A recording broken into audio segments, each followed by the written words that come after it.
Pemirsa, wisuda sarjana dan pasca sarjana ke-26 Institut Seni Indonesia Isi Denpasar berlangsung istimewa karena dirangkai pembukaan Festival Bali Sangga Dwi Pantara.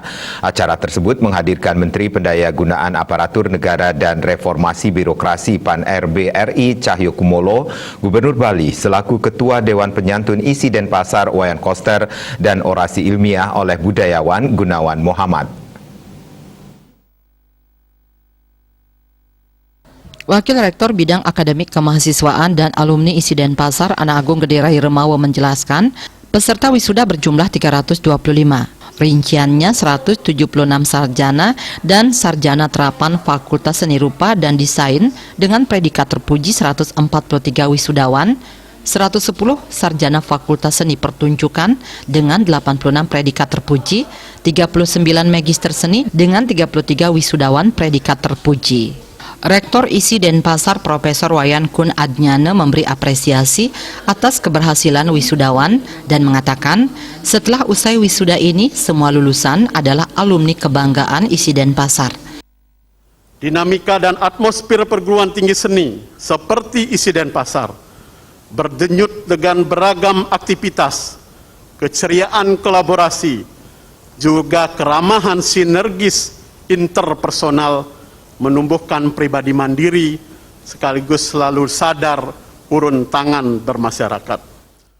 Saat membuka Bali Sangga Dwi Pantara, Menteri PAN-RB Cahyokumolo menjelaskan, festival nasional ini benar-benar menjadi wahana untuk berkreasi dan melestarikan budaya secara konsisten, kerja keras dan kerja cerdas, memanfaatkan teknologi informasi, serta membangun kolaborasi secara luas.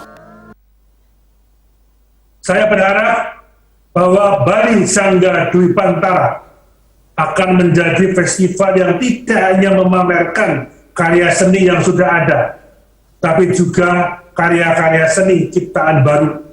Ada inovasi yang menjadi mimbar untuk saling berbagi pengetahuan akademik seni budaya. Hal yang sama disampaikan Gubernur Bali selaku Ketua Dewan Penyantun Isi Denpasar Wayan Koster. Kebudayaan menjadi kekuatan kita di Bali. Itulah sebabnya dalam pelaksanaan visi ini, sejalan dengan undang-undang tentang pemajuan kebudayaan, langsung saya menjadi gubernur mengeluarkan kebijakan yang berpihak untuk memajukan adat istiadat, tradisi seni budaya, dan kearifan lokal Bali.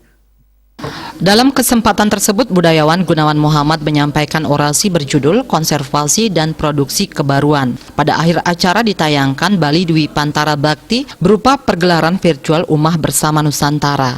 Karya ini melibatkan maestro, seniman, akademisi, dan pekerja kreatif dari Aceh, Padang, Jakarta, Solo, dan Bali dengan sutradara Made Sidie dan Cokorde istri Putra Padmini. Selain itu diserahkan penghargaan Bali Dwi Pantara Nata Kertinugraha 2021 kepada 5 seniman dan akademisi bereputasi. Humas Isi Denpasar melaporkan.